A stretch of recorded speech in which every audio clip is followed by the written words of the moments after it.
आज तक इस दलतांत्रिक व्यवस्था में रोजगार रोजगार रोजगार स्वाब, इसलिए मेरा मिशन है, मेरा उद्देश्य है कि सभी युवक को, औरत, महिला, पुरुष, बेटी, बहू को उसके अपने अपने घर में हम रोजगार दें। और जब कोई रोजगार की योजना लेकर आता है, कोई रोजगार का, स्वरोजगार का लॉलीपॉप दिखाता है, जनता आप पे क्यों विश्वास करे, आपके साथ क्यों जुड़ना चाहे? विश्वास दिलाना ये मेरे कर्म पर निर्भर करता है। जनता को मैं हवा में इन सरकारों की तरह इन नेताओं के तरह मैं झूठ का पुलिंदा नहीं अखबार से देने जा रहा।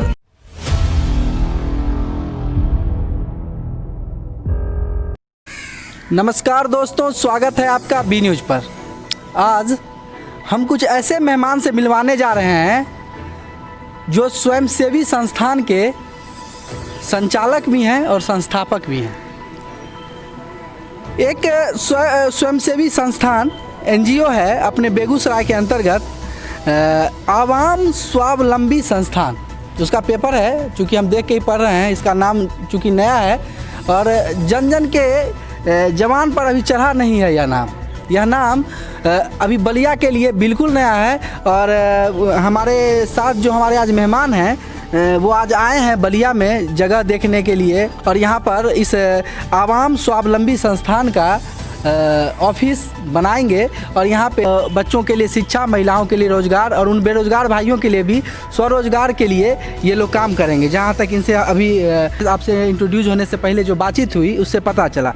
तो आइए हम मिलवाते हैं आवाम स्वावलंबी संस्थान एनजीओ के संस्थापक उसके संचालक जी से और पूछते हैं कि क्या है यह एनजीओ और किन किन क्षेत्रों में यह काम करने वाला है। नमस्कार सर, स्वागत है। क्या नाम हुआ सर, पहले नाम बताएं हमारे दर्शकों को। राम नरेश शर्मा उर्फ मुन्ना सिंह जी। नाम राम नरेश जी, ये आवाम स्वावलंबी संस्थान एनजीओ क्यों बना यह एनजीओ, क्या इसके कारण थे और क्या करना चाहते हैं एनजीओ खोल के, आप क्या समाज के लिए क्या करना चाहते हैं उसके बारे में हमारे दर्शकों को थोड़ा जानकारी। आज तक इस दलतांत्रिक व्यवस्था में रोजगार रोजगार रोजगार स्वावलंबी सुनते सुनते हम लोग थक गए।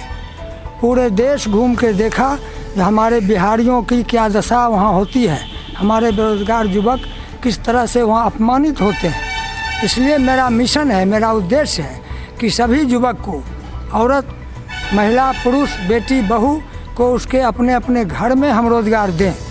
छोटी छोटी टेक्नोलॉजी जो ग्रामीण टेक्नोलॉजी है, जिसमें कम पूंजी लागत से वो अपने घर में रह के अच्छी तरह से कमा के जीवन यापन कर सकेगी। सर, सुनने में तो अच्छा लगता है कोई जब रोज़गार की बात करता है, खास करके हमारा साहेबपुर कमाल विधानसभा क्षेत्र काफ़ी पिछड़ा विधानसभा क्षेत्र है। बेगूसराय का यदि सबसे पिछड़ा विधानसभा क्षेत्रों की यदि गणना हो तो साहेबपुर कमाल शायद नंबर 1 की स्थिति में है। और जब कोई रोज़गार की योजना लेकर आता है, कोई रोजगार का, स्वरोजगार का लॉलीपॉप दिखाता है, तो स्वाभाविक रूप से जनता खींची हुई चली जाती है, दौड़ी हुई चली जाती है और लगता है कि कोई देवतुल्य इंसान हमारे बीच आ गए हैं और हम उनके चरणों में लोटपोट हो जाए। लेकिन होता क्या है सर, विभिन्न एनजीओ का लगातार आप उदाहरण यदि गिनाने लगूं तो हज़ारों, सैकड़ों, हज़ारों आपको ऐसे उदाहरण मिलेंगे कि एनजीओ आता है, जनता को लोक लुभावन वादे भी करता है, लोगों को लगाता भी है और फिर पता चलता है कुछ दिनों के बाद, कुछ महीनों के बाद जनता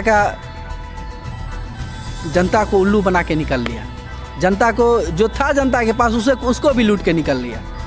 तो ऐसा जनता आप पे क्यों विश्वास करे, आपके साथ क्यों जुड़ना चाहे जनता, आप उसके बारे में कुछ बताएं। जी। जनता को विश्वास दिलाना ये मेरे कर्म पर निर्भर करता है।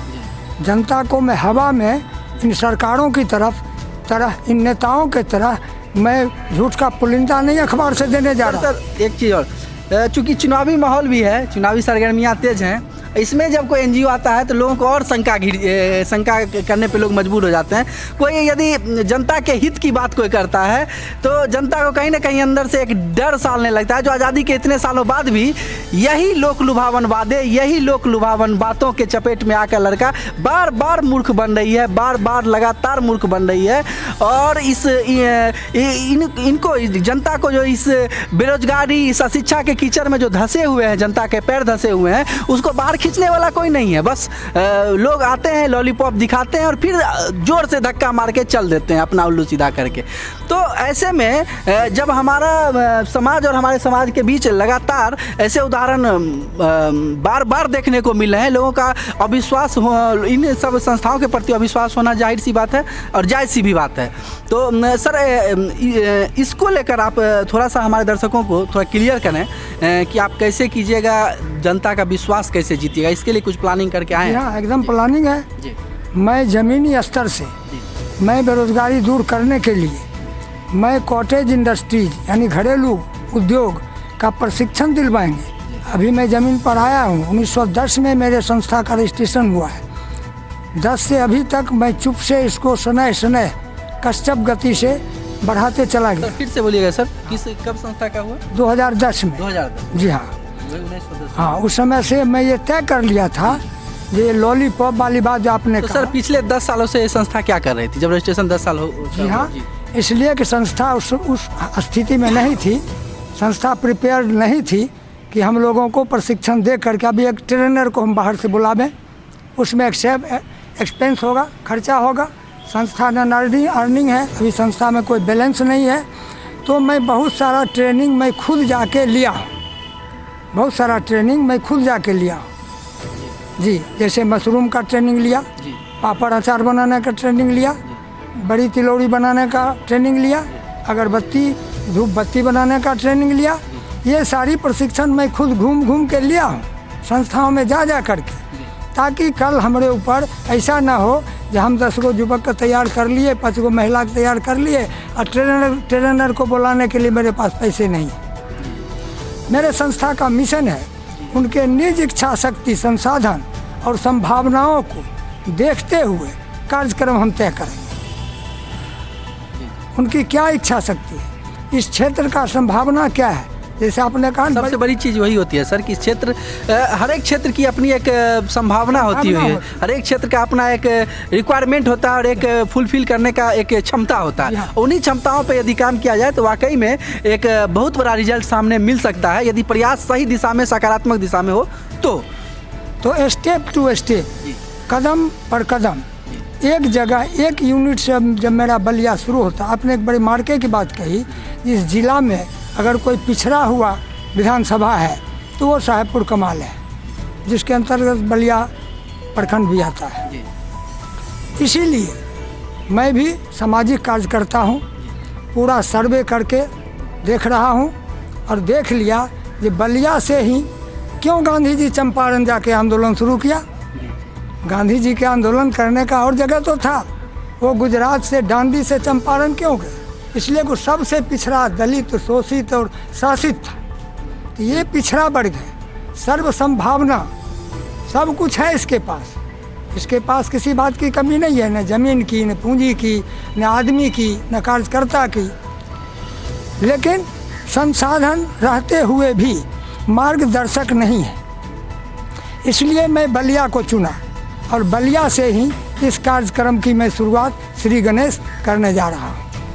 चलिए, आपने बताया, आपसे जो जानकारी मिली कुछ न कुछ थोड़ा बहुत संतुष्टि, चूँकि राजनीतिक इच्छा शक्ति नहीं है इसमें, तो एक अच्छे सामाजिक हित के लिए, सामाजिक सरोकार के लिए एक अच्छा आप उदाहरण पेश कर सकते हैं और समाज के उत्थान में एक सहायक सिद्ध होगा ये जो आपकी योजना है।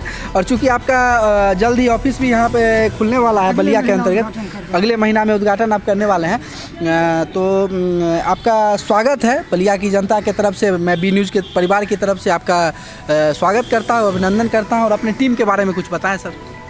हमारे टीम में अभी बलिया में जो मैं शुरू किया हूँ, ये हमारे बगल में बैठे हैं बजरंगी राय जी, इनको सर्वसम्मति से जो युवक लोग जमा हुए थे, सबको मैं खोज के अब एक जगह लाया, इसी जगह, तो ये तय हुआ कि बजरंगी राय जी को प्रभारी बनाया जाए। हम लोग सहयोग करेंगे, जिसमें गुलाब यादव जी हैं, वीरेंद्र कुमार जी हैं और सारे साथी लोग हैं। तो ये लोग तब से इनके साथ हैं। धीरे धीरे हमारी सदस्यता भी बढ़ रही है। और आपको ये मालूम होगा या नहीं तो जान लीजिए कि हमारे नहीं, किसी भी संस्था का आमदनी का मुख्य स्रोत उसकी सदस्यता और प्रशिक्षण से उत्पादित वस्तु का विपणन मुख्य स्रोत है। उसके बाद चंदा है, डोनेशन है। तभी हम लोग चंदा डोनेशन में नहीं गए, self contribution and public contribution. यानी कि आप लोगों से चंदा नहीं कहा जाए, आप लोगों से एक रजिस्ट्रेशन शुल्क लेने की तैयारी में। हाँ, बस इससे ज़्यादा कुछ नहीं। और उसके बाद जब हम कार्यक्रम में आ जाएंगे तो हमारे संस्था का जो मिशन है उसमें है देशी विदेशी संस्थाओं,